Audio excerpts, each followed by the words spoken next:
and welcome to another episode of Giving a Hoot with Ryan, Kyle, and Luke. I'm Luke. That's Kyle. That's Ryan. Hey. Hello. News. The Women's World Cup has started. Yay! Did you donate your $20 to Football for the World? Not in this form. Well, Monica's in Australia, so she can't hit you for that. Well, or New Zealand, actually. I'm just going to say this. Glad she's there on the AO dime. Might be the Fox Sports dime, because I think she was going to be on their pregame show. Oh, really? Regardless, friend of the pod at the World Cup. We're just insanely jealous, so we're going to cast Mean Barbs. I've 100% told her that like 7 times on Instagram. Like, I'm jealous. So who all stayed up for the opening games last night? Raise your hand. it's a good thing I didn't. For just work purposes, it's a good thing I didn't. I woke up for the second half of the second game. I went to sleep early so that I could get a few hours in before the New Zealand game. I watched that, tried to sleep a little bit before the Australia game, and then after that game, I slept a little bit more. So, yeah, I have to say, I turned on the TV for the Australia game just as they scored. Like, TV turned on, goal, and I was like, that's all I needed. So we all have the Nigeria-Canada game on as we're recording. And I am like, this is an early game. Where's this? There. It's in Melbourne. Yeah. Oh, is this in Australia? Okay, yeah. Yeah. No, it is early. Yeah. So early, but the most expensive seats are the only ones not packed. And I only get that. To me, it's definitely a reason why you would make football more affordable for everyone. Yeah, rumor has it they're giving tickets away, so that's for certain matches. So yeah, but I mean, Men's World Cup, they give away thousands upon thousands. They're just announcing it, Women's World Cup. Wait, didn't Gianni Infantino, he said that, New Zealand has to come through. They have to come through and buy more tickets. It's not his fault. It would never be. I know, right? It would never be his fault. No. Gender equity in sports is totally happening. Especially with the number of FAs that are and teams that are arguing with their FAs going into this World Cup. Speaking of Canada and Nigeria. Both teams, I know. Yeah. And as Luke and I both have an affinity for the African teams, so I am pulling for Nigeria in this match. So, yeah, I will say the arguments Germany, who are expected to be a contender, have had with the DFB, where the DFB didn't seek television rights up until like 2 months ago. Mm-hmm. They, still not pay issues that are ongoing. But we could do an entire podcast on the politics leading into this Women's World Cup and the change that is hopefully going to be apparent after what is leading off to be a very successful Women's World Cup. And the first time two federations have been hosting a World Cup. And they both won their opening games. Like that New Zealand game, incredible. Like the Australia game, I had kind of known that, they were going to really pack it. But the fact that New Zealand did as well and then showed up against a good Norway side. 70,000? Incredible. Where the previous max for soccer in the country was 47,000 by the men's team. Mm-hmm. So Moving into this to the similarly wintry weather of northern Colorado. Okay, that's as good a segue as It I might could be do. hailing, yeah. We'll see. It might be hailing. Union Omaha did not do well.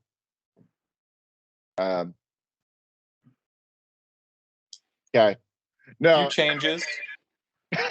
There definitely a few changes. We had 2 players out on red cards.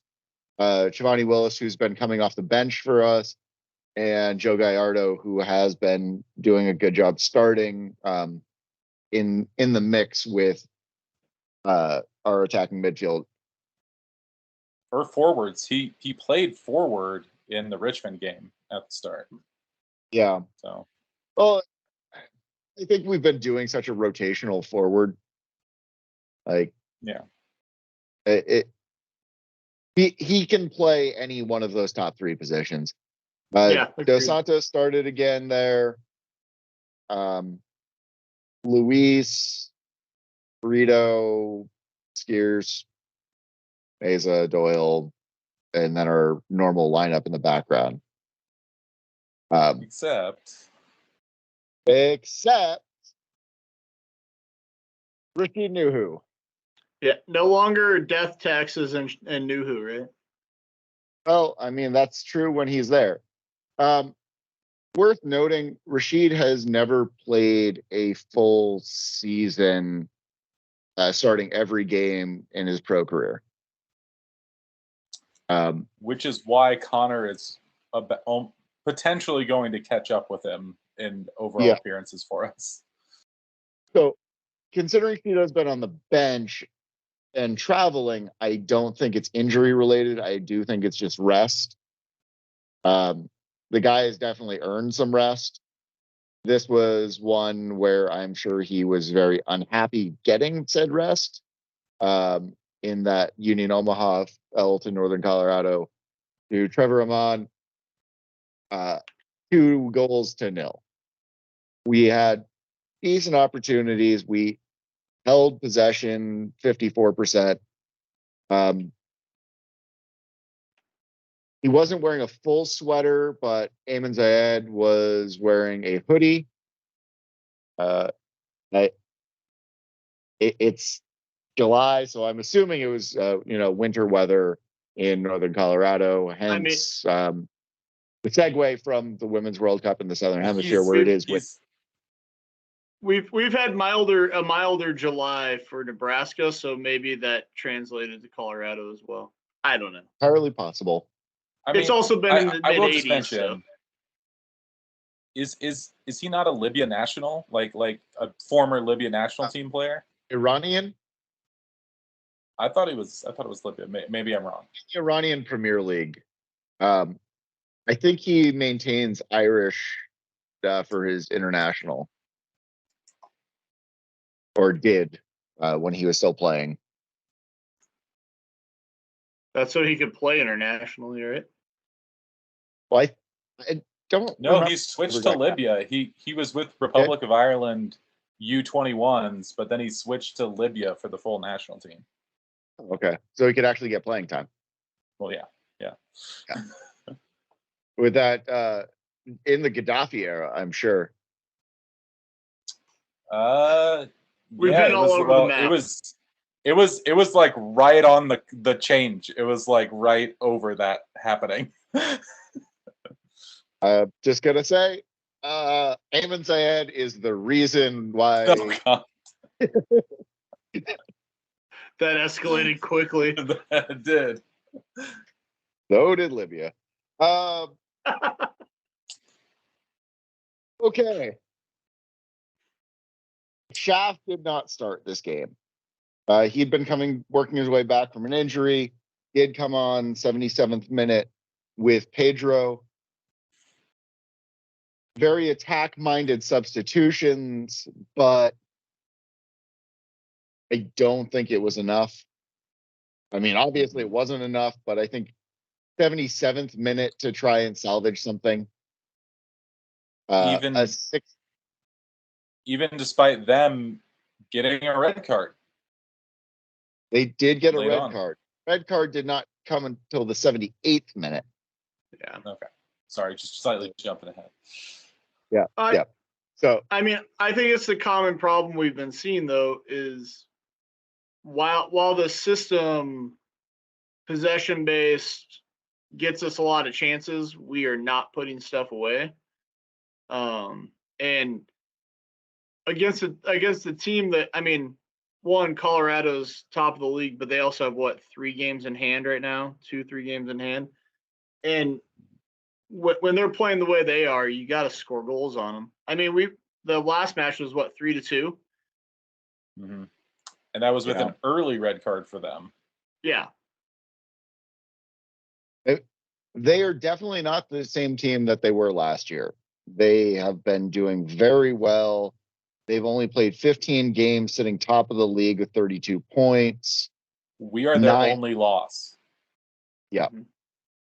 It's funny what happens when you have a home field. Well, like consistently having a place to play. They played on the road for the first 2 months, didn't they? Yeah, it was something like 6 to 8 games, something like that. It was on the road. To your point, Ryan, like our first 3 games were not Werner Park. Mm-hmm. So they held a better advantage. Granted, we wanted to have a home game in the first month of the season, which good. Like get the new guys some fans, like see what they can do. Shoveling snow was a choice that was made. Well, and I mean, regret it. let's talk about. I mean, so yeah, we have to shovel snow in Nebraska, and there was talk at one point about going to like the European calendar. You can't play in freaking Colorado. You can't play in Wisconsin. Like you can't play in those places in the winter because of these reasons. Like Northern Colorado couldn't play at home. What's that? And that game you're talking about was March, or was it the April game? It was the March game, right? It's March game. March. Like even if you put in like a 2-month winter break, like they've been talking about, you're still going to be starting that in February. Mm-hmm. Even before. Look at it with the championship involved. When you've got Buffalo, announced as a championship expansion side, like we've got Boise, Detroit up there. Like lake effect snow is real, and it sucks. Like, unless it's going to be an indoor league, which, granted, Jake Edwards is no longer president of USL. No, he isn't. But it's just it's further proof. Like a team in USL League One could not play at home for their first 6 to 8 matches, whatever it was, because they play in freaking Colorado. Oh, no, they didn't play there because their state, or like they didn't have a field to play on yet. It wasn't done. But they couldn't anyway. They wouldn't have been able to anyways. Like yes. Madison had similar issues. Like it's just it doesn't make sense. And we already start as early as possible with the schedule we're on. And we're talking about this because we don't want to talk about this crap game. Yeah, the Mingo does definitely come from snow in Madison. And the amount of snow, what was that? They're supposed to be their inaugural game? I think it was RDJ who told us to never go full Mingo. So yes.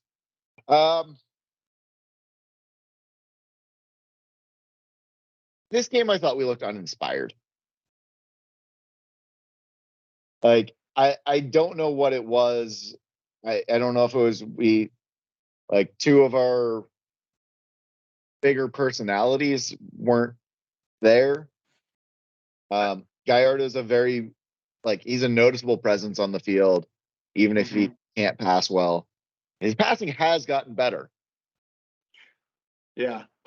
I guess my frustration with not looking inspired or not being motivated when you're playing currently in this season a top team in the league Like These- those are the yeah. You should be up for those matches. It shouldn't matter. And I know we're gonna get to what Dom had to say about the last match and the reffing, but you can't put that on that performance on reffing against Colorado. Now this is a match I had to go back and watch again because I was otherwise occupied during it. But it just even reading people's reactions and doing that, it just seemed like everything seemed flat. And I don't know how we go into a match against the top team in the league feeling flat. Yeah. Like, especially when we run a 3-game win streak. And I will say, this really did scare me because I was gone during that 3-game win streak for every single one of the games. Then I come back, and that's what happens. I was getting a bit worried. well, but we finally had thankfully we had another game. And then was it the pressure? Like, was the altitude? Something happened. And everybody hit the dispensary before they showed up at the game. I don't know what happened. Whether it was the edibles or it was just regular malaise. We didn't look on our game. The reffing didn't look as bad as it has in other games. It wasn't great, but it wasn't enough to really slow us down, break up the game, and hurt us. I will take them going to the dispensary and partaking in Colorado fun over the stupid altitude argument, as I talked about the last pod. I freaking hate the fact we have professional athletes. They're halfway through the season. They're fit. You know, if you're putting 11 guys on the field and they can't go 60 or 70 in the altitude, we got bigger issues. So let's just hope that they all like ate a brownie and that was the problem. All right, he's going brownies. What's your choice of the team's edible? Oh, boy. I'm going not. I'm not choosing that as an answer. I'm going to go with some other reason. Some form of like edible cookie that is shaped like an owl pellet. Oh, ew. But either way, we lost with a quick turnaround to get to Tennessee. Lexington You're doing is 10 I see, Luke. Lexington's this Saturday. So we went to Lexington is Saturday. Yep. It's a long week, short week, many week. Yeah. Knoxville, feeling a little low, feeling a little down on ourselves. Come into this game, we got 2 guys back from red cards. Shivani's on the bench, and Gallardo on the bench, but they're both there. Mm-hmm. McGrain's still in goal. McGrain's still in goal. No, he's got something to prove. Kind of like Nigeria right there. It was close. Great job. That was a hell of an attempt. Yeah. Yep.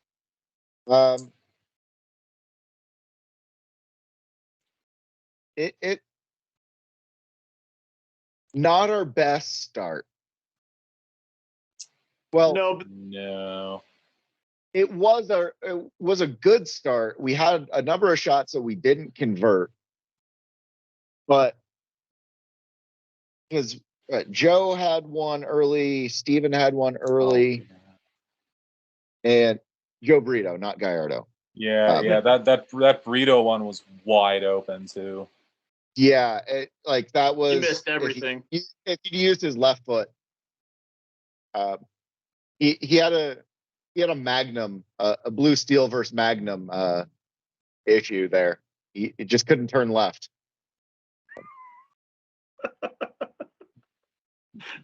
That was a deep cut, Luke. All right. the information is in the computer.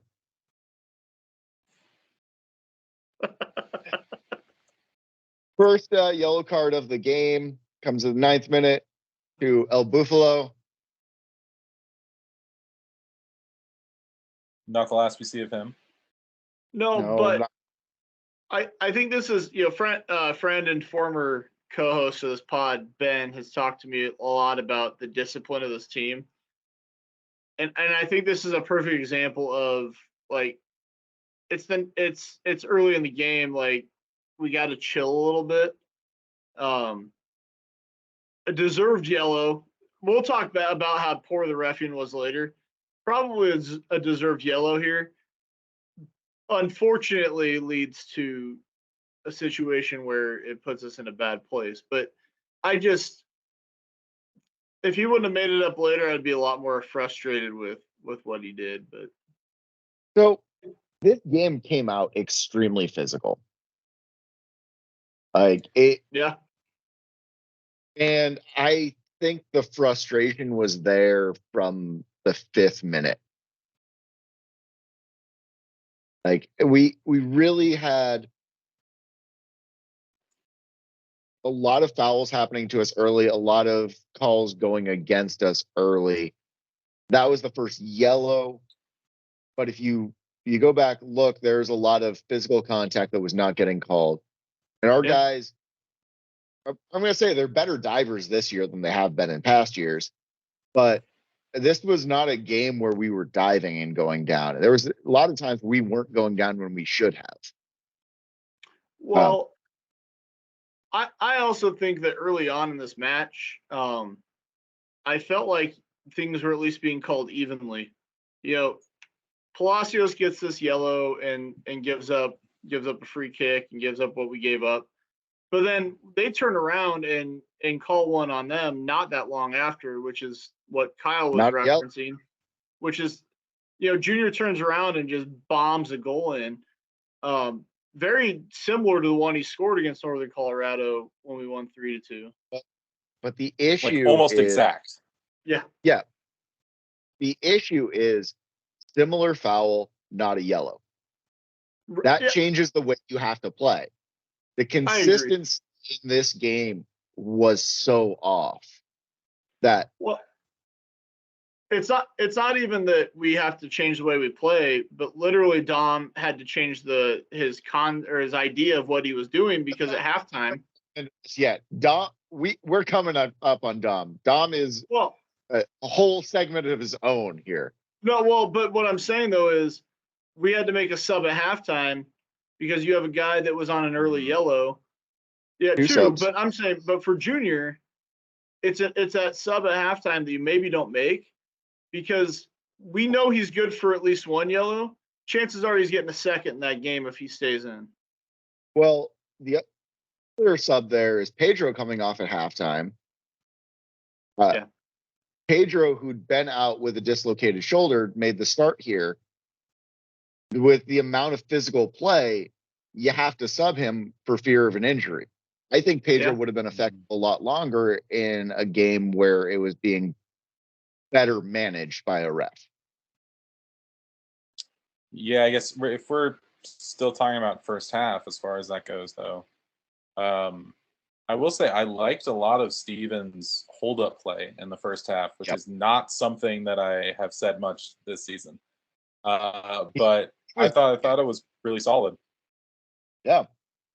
No, Steven was providing a lot more than I have seen him do, and he's been doing that in the past couple of games. Mm-hmm. I still think he's better off the bench at the 60th minute, 30-minute sub towards the end. He really contributes more there.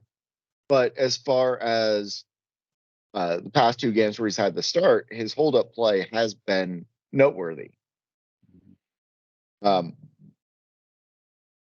He doesn't squander some good opportunities, but he provides a good base to launch attacks from there.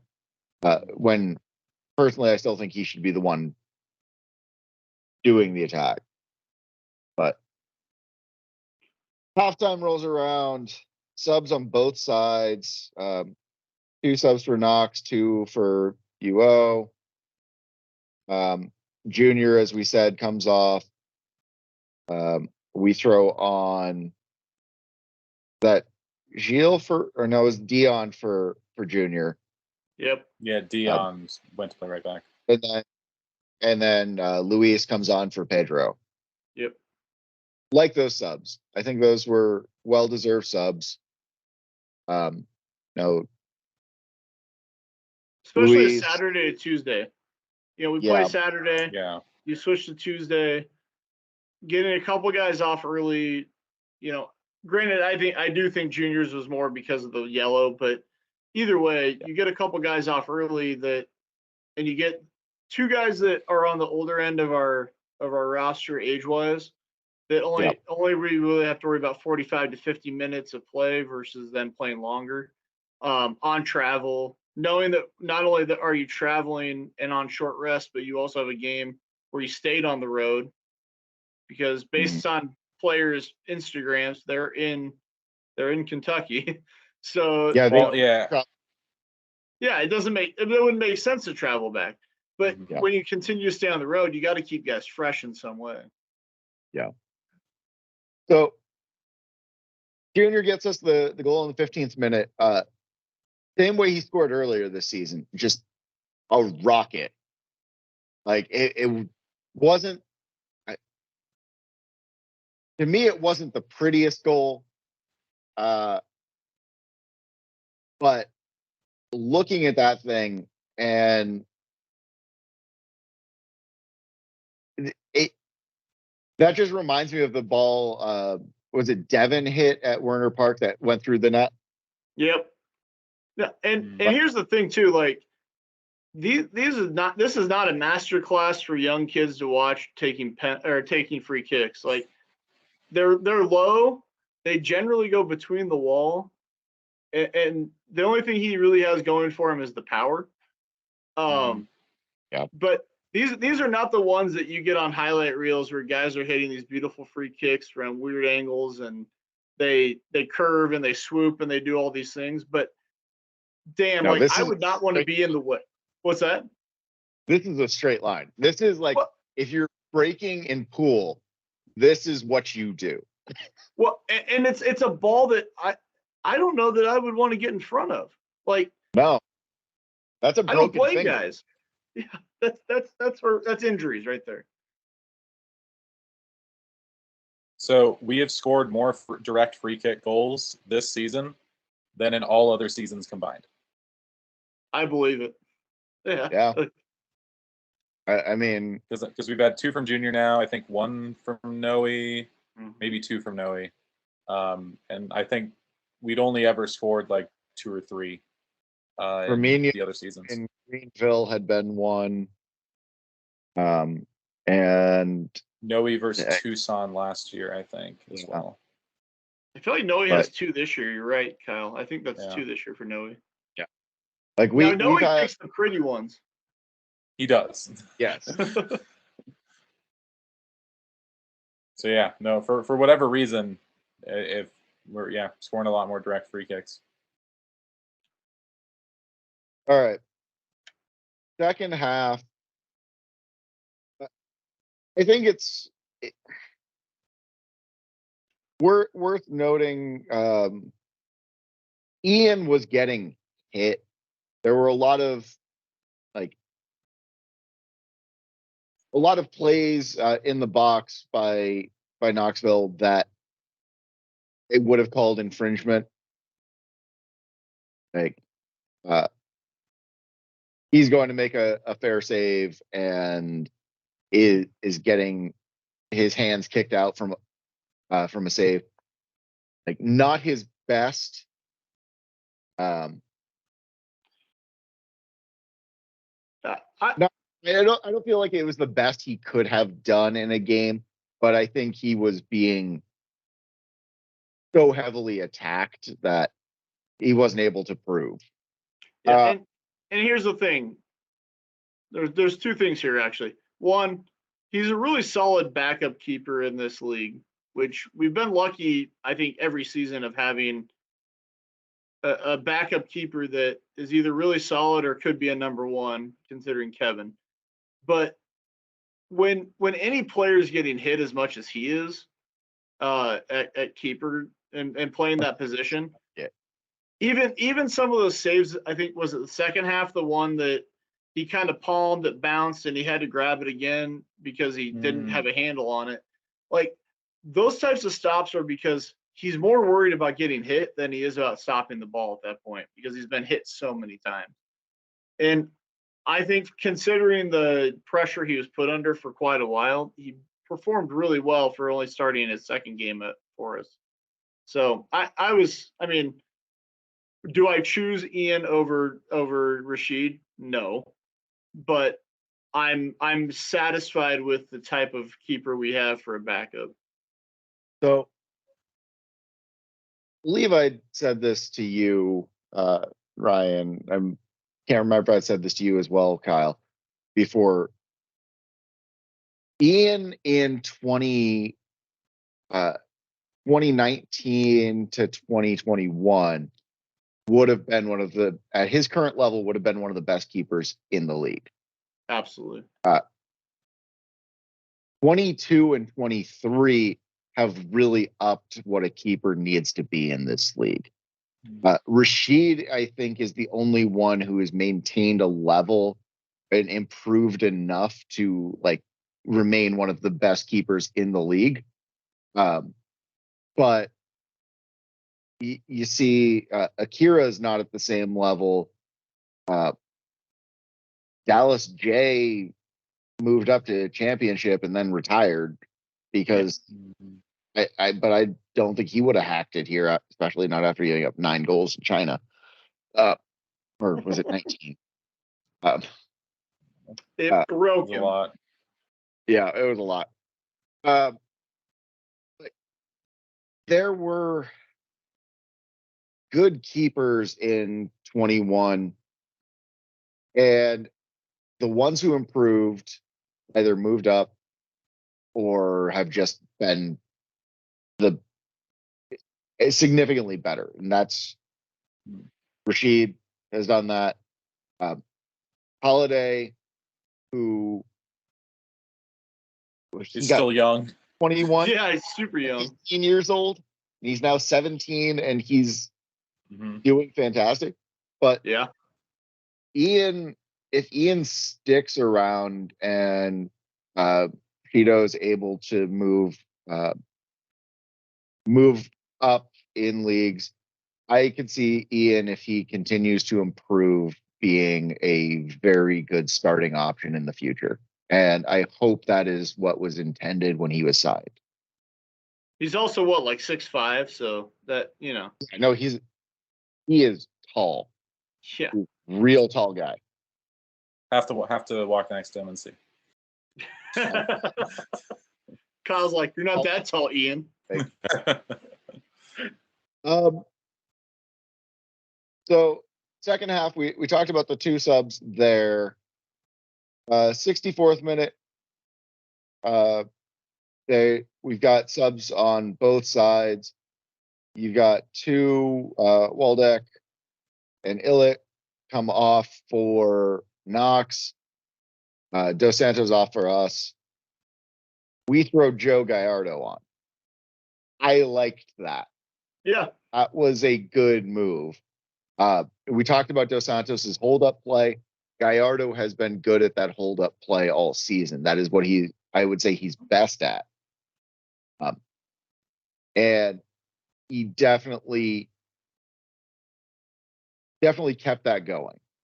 I think too, the energy sub that he brings, it's sort of what we hoped a certain player that I won't mention the name in the first season was going to be for us in season 1. But I really do think that Joe brings that next level energy with him when he comes on the pitch, and bringing a guy back that needs some time to, he can't play the full 90 or whatever his circumstance was, to bring him in at any time though when he's feeling pretty good, he came in right away and was a spark plug for us, and I think that's something we needed. And it was a change. It was kind of like a change up for Knox to have to deal with, going from someone like Dos Santos, who is very much a true top of the line hold up play type center forward, versus a Joe Gallardo who can kind of move all over the pitch. Dos Santos is a baritone. Gallardo is a trumpet.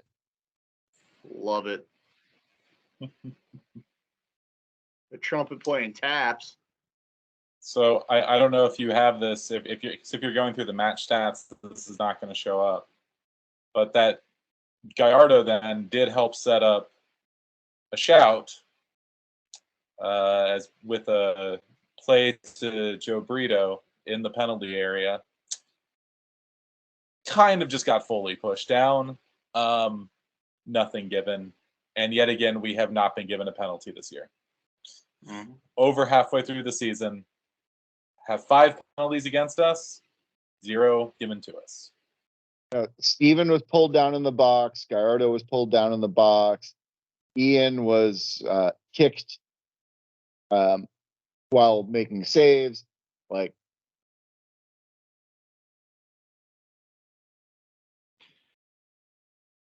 I feel like Kyle has a question with that, though.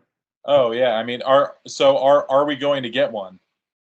Will we get a penalty this season? Look, you're due at some point. Let's bookmark this question for later in this pod. Okay. Okay. We don't make any more subs until stoppage time. Mm-hmm.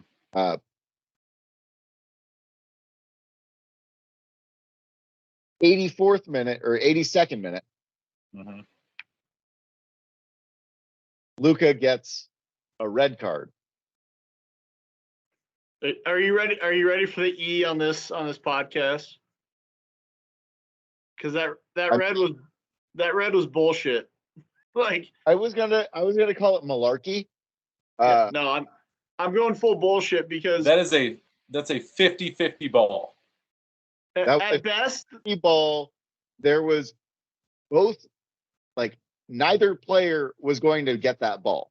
No, which is the worst part. Neither player did get the ball.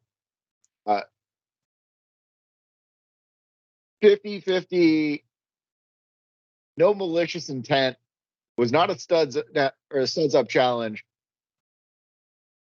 And a straight red.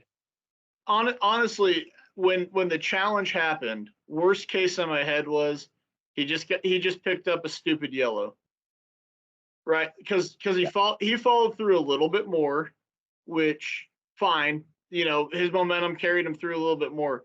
But there is no way in any level of soccer that I have watched, and I sarcastically said on Discord during the match, because right after this, there was another one of those 50-50 balls on the keeper. On Ian, yeah. Yeah, on Ian. And I said, if Lucas was a red, then this is a red. And that is what we were saying at the watch party as well. I mean, it's just, I'm sorry, but like, if you're calling Lucas a red, you gotta call it the other way too, because it was a very similar challenge. And I said it sarcastically, meaning neither one of them should have been a red, honestly. Mm-hmm. It was the dumbest red I've seen in a very long time, in a league where reffing has been crap for a very long time as well. So, in defense of the ref, how dare you? Very out of character for me. Maybe I'll have a different prediction for this upcoming match. No, you won't. My biggest issue with this call is not that he made the call, but that he did not have any input from his AR. The AR had a much better angle to the challenge. Should have been able to see, even the fourth official had a better angle on that. Should have been able to see that it was a 50-50. The ref from his angle saw Lucas slide in, the ball continue through, and if I am trying to put myself straight into that ref's vision, that to me would have looked like it was a studs up challenge, not a 50-50. Especially with the way the guy rolled after. Yeah. Like it, I mean, we've never been a good diving team. Even with the Italians. Yeah. Give it to the Italians. We don't have a Terzaghi. We don't. We don't have a Terzaghi. Although we now technically have 3 Italians on the field. As Pedro did get his Italian citizenship. Oh. Dole belle. So, red card, straight red. Should not have been a red. As far as we understand, at this point in time, recording it Thursday night, this being the 45th minute of the Nigeria-Canada game. Been a damn good match, too. It's been a great match. Like back and forth. The appeal has not been announced as having been reversed, but anyone with half an eye should be able to see that nature. All right, hey, I'm gonna go positive boy on this though. We know that we're really good down a man, so it ended up working out for us like it normally does. What does this put us? 8-1-1? We have won 80% of the matches. 80% of the matches where we go down a man. That is insane. And some of those, like only a few of those are when we're up at the point we go down a man as well. Right. Yeah. Insane. We tend to score more when we're down. Well, and I know we've talked about this, but the crazy part of this is it's not like this has just been because it's Jay's system or it's Dom's system. Like this is over 2 different coaching staffs that have 2 completely different philosophies of how to play this game, and somehow we have won 8 matches that way. Which when it was Jay's system, I think when it was Jay's system, it made sense because he likes to sit back, hit on the counter, and when you have 10, you could still hit on the counter, right? Yeah. But in Dom's system, I don't understand how it's happening. How we're almost just, in some cases, out-possessing 11 men with our 10. So let's talk about this last goal. Because 90th minute, 91st minute, Giovanni Willis is subbed on for Noe Mesa. To me, that's a very defensive sub. And Yeah. Noe was being impactful, but Noe is being marked. Noe is a contender for, still, after everything, is still a contender for Golden Boot this season. Mm-hmm. People know who Noe is. Giovanni comes on. Giovanni can hit bangers. Giovanni can hit bangers all day. He comes on within, what's that, minute and a half, has the ball in the offensive third. And he takes a look. He looks and he dekes the guy. He does. His hold up play there. My God. Smart decision to not hit it is, you could tell he wanted to. We know he can hit it from that distance. He puts that out. Was that to Gallardo? Luis. It was Luis, yeah. Who just gets a touch on it. Just the tap, enough to clear the rest of Knoxville. Puts it out to Dion, and Dion sinks that. And from, what's that, 20 yards out? 25? It's like, no. It was like right on the edge of the box. It was like just inside the box. I thought it was just outside, but I haven't rewatched it. I'm just living in the glory of it in my memory of, because to me, Dion's shot is amazing, but that goal would not have happened without Giovanni. No, well, I don't know that I have ever seen Giovanni make a play like that where he literally faked the shot. Like he got that guy, the Knoxville guy, to commit to trying to block a shot that wasn't going to happen. Faked the guy out of his boots and found the right pass. This is the whole, like, some of us watch, I don't know, Luke, I don't know how much hockey, Kyle, how much, but it's the hockey assist. Like, hockey assists are always that, like, but that's what it was. Like, he faked the guy out. He got it to Luis. That's why hockey, they give that, because those guys can do those things. But I think that this is shows the development and the maturity of a guy like Schiavone. Of he hasn't been getting a lot of time, but now he's understanding how he can make the most of his time. And doing stuff like this gets you more time. Not just automatically putting your laces through the ball and putting a hopeful 30-yard shot out, but faking a guy out of his boots, passing it off for the assist. It was amazing. So Schiavone is a fantastic 6. That's why I was excited for him to come on as defensive, because I felt like in being at 10 men, he was going to be a good sub in there for the last couple of minutes. It's a time waster, but he's not going to take away from our defensive capability. But Schiavone has been hurt this season with the fact that Connor has slowed down and Connor's being put at that 6. Because it was between Schiavone and JP fighting for the 6. JP is now wearing the armband most of the time. Connor, still second in line on the armband for the most part, is playing that 6 position, and Schiavone is left on the bench calling out the refs and getting a red card.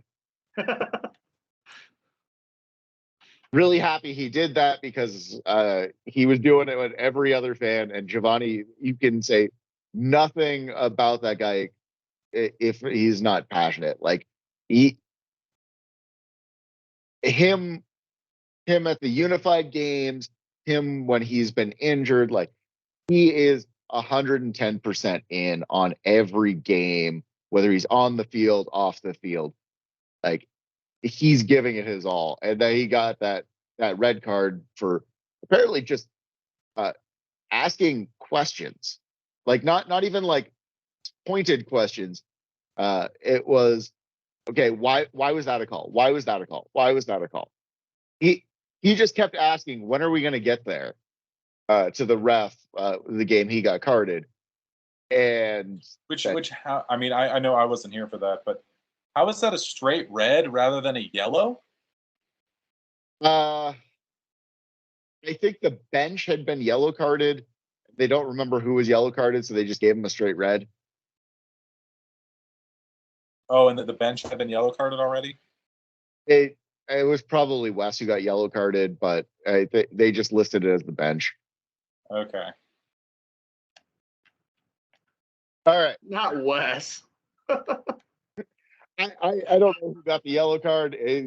The in-stadium announcement was the bench. We get the beautiful goal. Dion win the match. Just as it starts to pour. Just as it starts to pour, it's epic. No, it's the Battle of Helm's Deep all over again. And Dom has some choice words after the game. Hang on, I got one question for you though. How do we pronounce Dion's last name? I believe it's Abs. Abs. Because I heard a cough. I thought it was like Akoff is what it said. Akoff. Yeah, it was killing me that he has been in this league for a season and a half now, and they can't freaking get his name right. He's an alternate captain for our team. His name is like pronounced correctly on the pronunciation, and like, yeah. Anyways, Dom has been very open about giving a post-game spiel that they throw up on social medias for the team. This one was a little bit delayed in getting out because it had been edited. Normally it's It was long too. normally it's like a quick 10-second blurb of, oh, the guys gave everything. I'm British. I'm not going to show emotion. Yada yada yada. Like maybe a minute. Like maybe you get him to go a minute. This was 2.5 minutes. He has not even done a full minute on those, as far as I know. I think 40 seconds was his top. It's very much coach speak every time. Mm-hmm. This was not coach speak. This was the league probably has fined the team. It would be shocked if there was not some strongly worded letter from the pro referees being put out there. And Dom does nothing short of directly calling out the reffing of this game as being horrendous. I don't need to do a ref rant on this game. Dom did it. Go watch it. Like, he says everything I've been wanting to say. What I was texting members of the overall Union Omaha community during the game, that I'm not mad that we have bad reffing. I'm mad that we have inconsistent reffing. I would also say, like, yes, in particular, Dom was frustrated with what happened on Tuesday, but he also was pointing out, and this is what getting to what Kyle had asked us earlier, he was also pointing out, like, we have not gotten a penalty this season, and it has been a consistent problem all season. Like, he's not, yes, he was saying tonight that night was a problem, but it's been a problem all season. And it seemed like the way he was reacting, it became a boiling point thing for him. Like, it had all boiled over and he was just sick of it. Like, everything came to a head at this game. If your coach is going to get a fine, and is gonna take that one on the chin, I don't have a problem with it being halfway through the season when he's seen enough games to know what he thinks of the reffing at this point. And he has stats to back it up, right? He does. We are halfway through the season, and he has the stats to back it up. And he gives us the quote of the season. Like, the full quote of the season here, with, if it's us versus the world, or if it's Union Omaha versus the world, I'm going to choose us every time. Love it. Like, come on.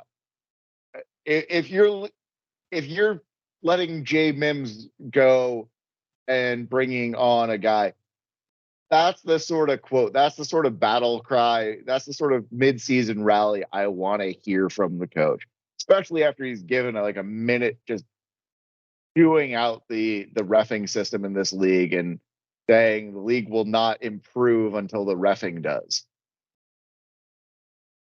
Like, it's like he went and listened to the season 1 pod reference. Just saying, maybe he did that.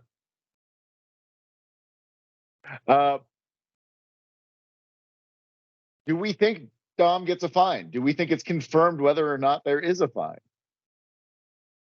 I don't know that they're going to confirm it I mean, let's be real. We all have connections, and we can text certain people that are associated with the team and probably get an answer. I don't know that there's going to be an official announcement of anything. The way Gary's been handling fines with Smoke, I think Gary is going to be more than happy to pay for a fine for his coach, who has a very logical and fact-based rant to go on. I think whatever that fine is, I think probably does not. I don't think Dom has to worry about that coming out of his paycheck. Yeah, I think that is very, very fair. That Dom will not be the one paying that with the way that we have gone in the past. And I know Gary has been one of the probably strongest proponents of looking into VAR for lower division soccer out there. But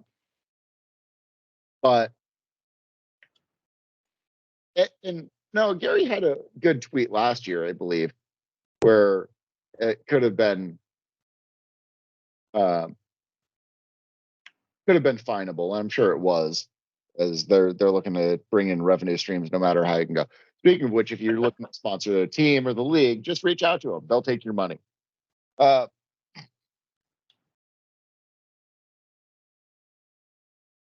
Does this fire up the fan base more or the players more? Yes. Okay. So here's the thing, Gary. This is why I really truly believe, and I saw this right not long before we got on. Gary on Twitter responded to I think it was the Proud Owls when they were quoting Dom. What Dom said, the same quote you just used, Luke.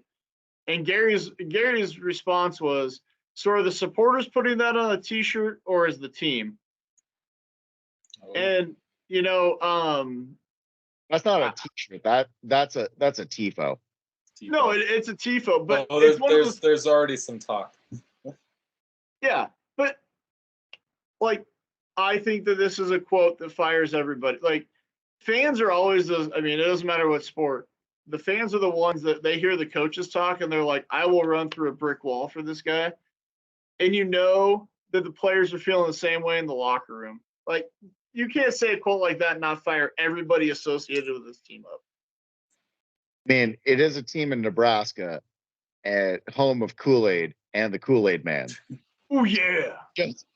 Oh, yeah. So there is precedent for running through brick walls. Just saying. Game against Lexington. Lexington's not doing so hot. It is our first time playing them as they entered the league this year. Yep. And we also they're the team, because there was one team that every other team gets that they only play 2 times this season. Lexington is that team for us. We play them Saturday, and we play them a week and a half later, and then we're done with them for the year. Get our 6 points and get out. I wish we'd play them more.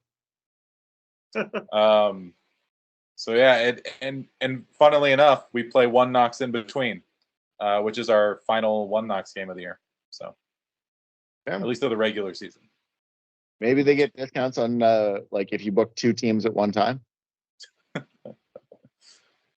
So yeah, it's going to be a lot of Tennessee and Kentucky for the next couple weeks. So this is definitely a game I wish I was going to make it down to.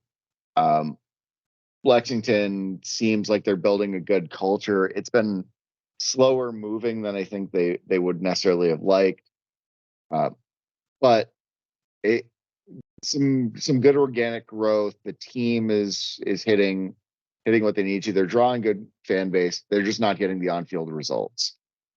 I definitely think they're going to be a year 2 team more than a year 1. Where with us in the form, figuring we're not coming home between, are the guys hitting the bourbon in Kentucky? Are we going to end up in a no-co situation where they're a little lethargic, not feeling fired up because of the bourbon? Or no, they were at the what's the steakhouse where they cook all this stuff in front of you? That's what they were doing tonight. Hibachi? Yeah, that's who, I don't remember who it was on Instagram, but that was like half the team was there around their table. So it's good team building. That's what it is. If Gary's doing that and they're learning to catch shrimp in their mouth or whatever the pop, and then they're filling the onion with oil and making a fire volcano, I'm good with that. Just nobody burn any hands, especially not Ian or Rashid. No doubt. Yeah, I mean, as far to actually answer that question, I think they're fired up, especially after how dramatic that one Knox game ended, and the associated Dom rant. I think they're fired up, and I hope that they continue that form against. I mean, no offense to them, but like at least right now, a team lower in the standings than us. So Right. After that Dom speech, I'm going to start something for this pod, and we have no sponsorship for this. So if you want to sponsor us, Kool-Aid, please do. But I want to predict who's going to be the Union Omaha Kool-Aid man of the match. The guy who just goes out there, busts through a brick wall for the team. Oh man. So honestly, and this is an easy cop out, but I think that this sounds harsher than I mean it. JP was a little quiet the last couple, he's just been a little quiet lately. I feel like 23-yard banger in NoCo. Oh. Well, the zero still stands in NoCo though. There's a goose egg there, but I just feel like JP, like literally and figuratively, because JP's heading ability is kind of like the Kool-Aid man going through a wall. So I feel like JP could be our Kool-Aid man of the match. So I'm stealing that from you, Kyle, even though I didn't know that's what you were doing. I really think it depends on who plays. I do think if the red card isn't overturned, I think Palacios starts alongside Alexi. And I think something we know about Palacios, he will run through people, which, it's similar to a brick wall. So I don't know. I think I would maybe say Junior if he does start.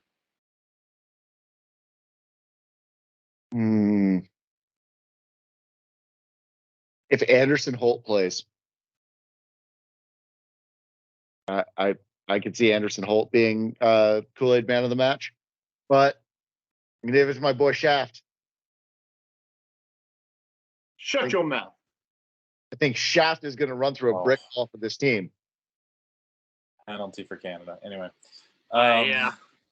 I mean, right call. Oh, yeah. I mean, technically it was the right call, but yeah.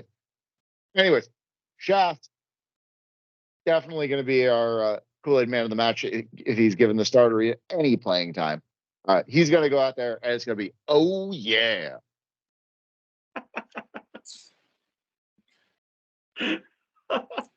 See, now there's another Kool-Aid related thing we could say about drinking the Kool-Aid as well, but that's a preseason thing, Kyle. Preseason.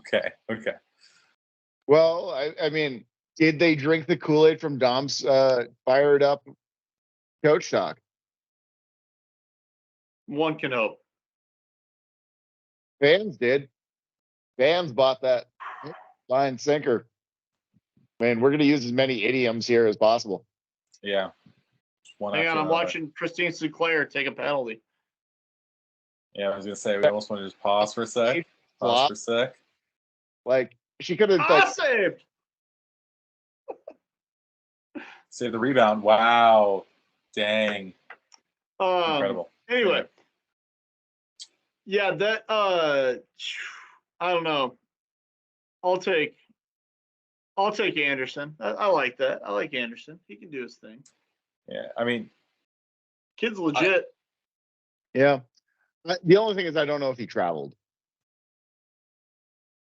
But I will just say JP sneaking up on 100 caps. Yep. Just like we're sneaking up on 150 pods. Dang. Yeah. All right. News or upcoming things. This should be releasing Friday morning. U.S. women's national team playing Vietnam, 8 p.m. at Site One Brewing. Pre-register if you are going to attend. Free to attend with the team watch party. Gonna be awesome. Show up. Union Omaha playing at home on July 29th. What is that? Or I guess I guess this might be Tormenta actually first. It's Tormenta again. Yeah. Tormenta. Go see Dalton and Murphy and Otieno. Hopefully it's similar to last time. No doubt. I don't know when the Nebraska Summer Soccer Series, Nebraska State Soccer, when those events are happening, but there will be foot volley, beach foot volley, whatever. I believe you can still enter a team for the adult league. That was a fun thing to watch last year. I don't trust my health insurance to cover my back breaking. So if you feel like it, players put together a team last year. The front office put together a team. Like it was a heck of a lot of fun. There were only 4 teams last year, and the players did not win. So challenge them, eat them. They probably use maybe not use a loss, but they've had enough of those. You'll lose on purpose so they feel good. Use some fan engagement. We'll use that. There you go. All right. We're over the hour mark. Question for you. Who gives a hoot? We do.